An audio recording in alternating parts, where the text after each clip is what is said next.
తిరుమల కల్తీ నెయ్యి వ్యవహారానికి సంబంధించి సిట్ విచారణ కొనసాగుతోంది.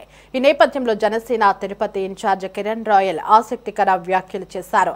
మరో 2 రోజుల్లో సిట్ అధికారులు కలిసి తన దగ్గర ఉన్న సమాచారాన్ని సీల్డ్ కవర్ ద్వారా సిట్ అధికారులకు అందజేస్తామన్నారు. దీనిపై మరింత సమాచారం మా ప్రతినిధి గిరినాథ్ అందిస్తారు. శ్రీవారి ప్రసాదం లడ్డులో నెయ్యి కల్తీ వ్యవహారంపై సిట్ అయితే ఇప్పటికే దూకుడు పెంచిన పరిస్థితి ఉంది. ఈ నేపథ్యంలోనే ఇప్పటికే అప్పన్నతో పాటు పలు నేతలను కూడా ఆ యొక్క నెయ్యి కల్తీ సరఫరా చేసిన అధినేతలను కూడా సరే అరెస్ట్ చేసి ఏసీబీ కోర్టులో సబ్మిట్ చేసిన పరిస్థితి ఉంది. అయితే తాజాగా 2 రోజుల పాటు మొన్న 2 రోజుల పాటు తిరుపతి సిట్ కార్యాలయంలో మాజీ అయితే ఈవోగా ఉన్నటువంటి ధర్మారెడ్డిని అయితే సిట్ అధికారులు అయితే విచారించిన పరిస్థితి అయితే ఉంది. అయితే సిట్ అధికారులు నేను కలవబోతున్నాను అంటూ కూడా తిరుపతి జనసేన పార్టీ ఇన్ఛార్జ్ అయినటువంటి కిరణ్ రాయల్ చెప్తున్న పరిస్థితి. ఎందుకు కలవబోతున్నారు ఏంటి అనే అంశంపై మాట్లాడి తెలుసుకుందాం. సార్ చెప్పండి, ఎందుకు కలవబోతున్నారు మీరు సిట్ అధికారులు? సార్, సిట్ అధికారిని కలవాల్సిన అవసరం ఉంది. ఒక భక్తుడిగా నాకు తెలిసిన డేటా నాకు ఎదురుంది. ఇప్పుడు చాలామంది వెంకటేశ్వర భక్తులు, చాలామంది టీటీడీ ఎంప్లాయీస్ కూడా నాకు డేటా ఇచ్చారు. మీరు చెప్పండి అనేసి. ఇప్పుడు వాళ్ళు కలవడం కుదరదు ఎంప్లాయీస్ కాబట్టి నేను కలుస్తున్నా. నేను ఎందుకు కలుస్తున్నా అంటే ధర్మారెడ్డికి ఇప్పుడు కూడా కొంతమంది సపోర్ట్ చేస్తున్నారు. ధర్మారెడ్డిని తప్పుదోవ పట్టిస్తున్నారు, లేదా వాళ్ళు తప్పుదోవ ప్రజలను పట్టించారు తెలియట్లా. ఈరోజు పేపర్ల ఆర్టికల్లో ధర్మారెడ్డి భక్తులు మనోభావాలు దెబ్బలు ఎవరు తీశారు? డబ్బులు మనోభావం మీరు నాశనం చేశారు. ఒక మతం మీద దాడి చేశారు, మానసికంగా ఒక మతం మీద డైరెక్ట్ దాడి చేశారు మీరు. ఇవన్నీ కూడా మొదలైంది. ధర్మారెడ్డి విచారంతో ఉలిక్కి పడుతుంది మొత్తం వైఎస్ఆర్ కాంగ్రెస్ పార్టీ. గత చైర్మన్లు అందరూ కూడా ఎవరిని వదిలిపెట్టే ప్రసక్తే లేదన్నా. వెంకటేశ్వర స్వామి ఆయన పోరాటం ఆయనే చేయిస్తున్నాడు మా అందరి దగ్గర అని తెలియజేస్తున్నాను. ఎలాంటి డేటా ఉంది మీ దగ్గర? సిట్ అధికారులకు ఎలాంటి డేటా సమర్పించబోతున్నారు అన్న? ఎవరెవరితో మాట్లాడినారు వాళ్ళ కాల్ నెంబర్స్, కాల్ డేటా వాళ్ళు తీసుకోవాలి. ఎవరెవరితో మాట్లాడారు, అప్పట్లో జే ఆఫీసులో పనిచేసే సూపరింటెండెంట్లు, పద్మావతిలో ఉన్న సూపరింటెండెంట్లు, చైర్మన్ ఆఫీసులో పనిచేసే సూపరింటెండెంట్లు, వీళ్ళందరూ కూడా తెలుసు. ఎందుకంటే వీళ్ళు తెలిసి కూడా దాచిపెట్టారు. నేరమే కదా. దొంగతనం చేసేటప్పుడు చూసినా కూడా నేరమే. మర్డర్ చేసేటప్పుడు ఆ మర్డర్కి సహకరించడం కూడా నేరమే. వీళ్ళతో సహకరించారు కాబట్టి వీళ్ళందరూ విచారించి శిక్ష వేయాలి. అలాగే పాలక మండలి సభ్యులు కూడా వాళ్ళని కూడా విచారించాలి. ఎందుకు చెప్తున్నానంటే అన్న, దేవుడితో ఎవరు ఆటలాడకూడదు. వెంకటేశ్వర స్వామి విషయంలో చాలా స్ట్రిక్ట్గా ఉండాలి. సనాతన ధర్మం కాపాడని బాధ్యత పవన్ కళ్యాణ్ గారు ఏదైతే చెప్పారో దాన్ని అనుసరించబోతున్నాం. మాకేం వాటాలు ఎవరు ఇవ్వాలా, మేము ఎవరు వాటాలు అడగల, మాకు అంత అవసరం లేదు. ధర్మారెడ్డి అనే వ్యక్తి తిరుమల తిరుపతి దేవస్థానం జగన్మోహన్ రెడ్డి హయాంలో నాశనం చేయడానికి వచ్చాడు, సర్వనాశనం చేసి వెళ్ళాడు.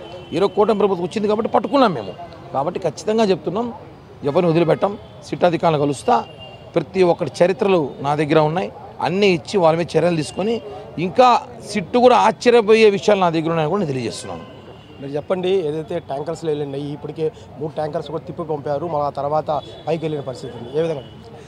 ఆ రోజు 3 ట్యాంకర్లు దాంట్లో ఏదో కల్తీ ఉందనేసి విచారణ జరుగుతున్న సమయంలో 3 ట్యాంకర్లు వాళ్ళ గవర్నమెంట్ మారిన అప్పుడే కొత్తలోనే తిరుమల కొండకు పంపిస్తుంటే దాన్ని ఆపిచ్చి మళ్ళీ ఎవరి దగ్గరనో ఫోన్ చేసి ఇన్ఫ్లుయెన్స్ చేసి ప్రభుత్వంలో ఆ రోజు టీటీడీ బోర్డు కూడా ఏర్పాటు కాలేదు. ప్రభుత్వం ఆ రోజు ఎవరో ఇన్ఫ్లుయెన్స్ చేసి, గత ప్రభుత్వంలో ఉన్న వాళ్ళు ఇన్ఫ్లుయెన్స్ చేసి మళ్ళీ ఆ ట్యాంకర్లు పైకి పంపించారు. ఆ ట్యాంకర్లు పైకి పంపించడంతో ఇంకా చాలా మాకు ఎవిడెన్స్ దొరికింది. ఆ ట్యాంకర్లో కూడా కల్తీ ఉందనేసి కూడా మాకు తెలిసిందే. ఆ రోజు మేమేమి విధంగా కూడా సమాచారం అందించామనేసి కూడా ప్రజల ద్వారా కూడా.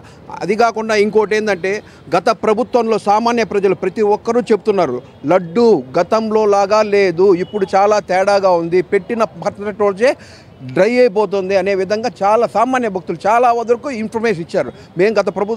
మేము గతంలో ఉన్నప్పుడు కూడా మేము చెప్పాం. కిరణ్ రాయల్ గారు మేమంతా కూడా చాలాసార్లు ఒకసారి ఈవో గారికి కూడా కంప్లైంట్ ఇచ్చిన దాఖలాలు ఉన్నాయి. ఈ వరకు జరుగుతుంది, కల్తీ జరుగుతుంది, లడ్డులో నాణ్యత తగ్గింది, తిరుమల తిరుపతి వెంకటేశ్వర స్వామి ప్రసాదాల్లో నాణ్యత తగ్గింది, ఖచ్చితంగా దీని మీద ఒకసారి చర్యలు తీసుకోవాలా, దీన్ని ఒకసారి పరీక్షించండి అనేసి కూడా తెలియజేశాం. కానీ ఆ రోజు నిర్లక్ష్యం చేశారు, ఈరోజు అనుభవిస్తున్నారు. ఖచ్చితంగా దీని మీద సామాన్య భక్తుడిగా మా మనోభావాలు దెబ్బతీసే విధంగా చేశారు. కాబట్టి వెంకటేశ్వర స్వామి శిక్ష ఇవ్వడం లేట్ అవ్వచ్చేమో కానీ ఖచ్చితంగా శిక్ష అయితే మాత్రం ఖచ్చితంగా తప్పదు. ఎవరెవరైతే తప్పు చేశారో వాళ్ళు ఖచ్చితంగా శిక్ష పడుతుందనేసి కూటమి ప్రభుత్వమే కాదు, వెంకటేశ్వర స్వామి కూడా కఠిన శిక్ష విధిస్తాడనేసి కూడా తెలియజేస్తున్నారు. మీరు చెప్పండి, ఇప్పటికీ ఏదైతే కల్తీ జరిగిందంటే అయితే అనిమల్ ఫ్యాట్ అంటారు, కెమికల్స్ అంటారు. అంటే ఇప్పటికే రిమాండ్ రిపోర్ట్లో కెమికల్స్ ఉన్నాయని చెప్పారు. స్వయం ముఖ్యమంత్రి చంద్రబాబు నాయుడు గారే ఆ యొక్క అనిమల్ ఫ్యాట్ కూడా కలిసిందని చెప్పిన పరిస్థితి కూడా ఉంది. ఏ విధంగా? భక్తులు అన్ని రకాలు ఉంటారండి. భక్తులు అన్ని రకాలలో బ్రాహ్మిన్స్ అంటే ఒక్కొక్క క్యాస్ట్ పరంగా తీసుకున్నా, ఒక దైవ పరంగా తీసుకున్నా, పూర్తిగా వెజిటేరియన్ ఉండే వాళ్ళు కూడా ఈ ప్రసాదాన్ని కళ్ళకద్దుకొని చెప్పులు వదిలేసి మరి తీసుకొని తినే వాళ్ళని మనం అందరం చూస్తున్నాము. అటువంటిది కెమికల్సే ఉన్నాయి అని ఇప్పుడు డిక్లేర్ చేస్తున్న సిట్లో తెలిసింది. ఇంకా ఏమేమి కలిపారో కూడా ఇంకా బయటకు వస్తాయి. అనిమల్ ఫ్యాట్ ఉందన్నారు, కానీ దానివల్ల భక్తుల మనోభావాలు దెబ్బతింటున్నాయనేమన్నా అదేమన్నా దాస్తున్నారేమో తెలియదు. కానీ దాని గురించి ఇంకా పూర్తి వివరణ ఇవ్వాల్సి ఉంది. దాని గురించే వెయిట్ చేస్తున్నాం. ఇంకోటండి, నిన్న ధర్మారెడ్డి వచ్చిన సంగతి ప్రెస్కి అందరికీ తెలిసిన విషయమే. అందరూ వెళ్ళి, మన ప్రెస్ వాళ్ళందరూ వెళ్ళి ఆయన ముందర నించొని ఆయనకి కెమెరాలన్నీ చూపిస్తుంటే కనీసం దిగి మాట్లాడదామని దిగినాడు. కిరణ్ రాయల్ వెళ్ళి ఈలోగా లడ్డూ లేకపోతే పారిపోయాడు. ఎందుకు అంత భయము? నీకు ఇచ్చేది లడ్డూనే కదా, నువ్వు తయారు చేసిన లడ్డు కంటే కూటమిలో ఉండే లడ్డు తినమంటే అంత భయపడాల్సిన అవసరం ఏమి?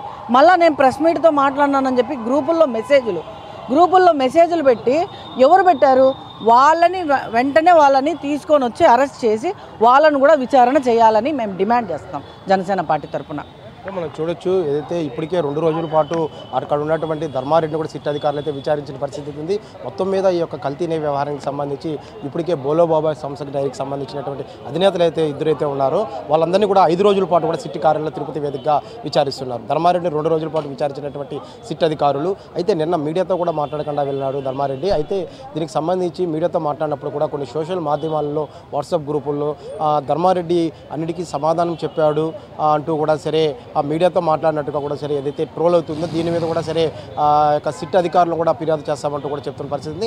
మరోవైపు ఏదైతే కిరణ్ రాయల్ మాత్రం తన దగ్గర ఉన్నటువంటి ఆధారాలు ఏదైతే 3 ట్యాంకర్లకు సంబంధించి తిప్పికొట్టినప్పుడు పైకి వెళ్ళడానికి ఏ అధికారులు ఫోన్లు చేసే వెళ్ళారు, అదేవిధంగా ఈ యొక్క సిటీకి సంబంధించిన కీలకమైన వ్యక్తుల్ని విచారించే అవసరాలు అయితే ఉన్నాయనేసి కూడా వాళ్ళకి సంబంధించిన ఫోన్ నెంబర్లు, ఆ వ్యక్తుల పేర్లు కూడా నా దగ్గర ఉన్నాయి. సీల్ కవర్లో ఆ యొక్క డీటెయిల్స్ కూడా సిటీ కార్యాలయానికి మరో 2 రోజుల్లో వెళ్ళి సిటీ దగ్గర పర్మిషన్ తీసుకొని వాళ్ళకి ఈ యొక్క డీటెయిల్స్ కూడా అందిస్తానంటూ కూడా కిరణ్ రాయల్ చెప్తున్న పరిస్థితి ప్రస్తుతం తిరుపతిలో ఉంది. కెమెరామెన్ లోకేష్ గిరి, సిటీ 24/7 తిరుపతి.